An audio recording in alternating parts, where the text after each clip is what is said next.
Now you should save the task items to local storage when the user adds, updates, or removes a task. Inside add or update task function. So within this function, I see, use set item to save the local tasks with the key of data and then pass task data array as its argument. Ensure that you stringify the task data. This will persist data once the user adds or updates the tasks. Okay, let's try. So it says here to use the set item. So I reckon we type local storage first and then use the set item method and then save the task with the ID with a key of data. Okay.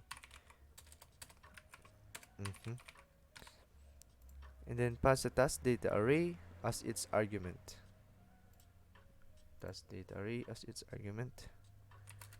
Is that even ensure that it's stringified task data? Okay. That's a lot, I guess.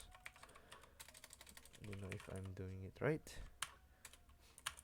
Stringify and then write down task data as the argument.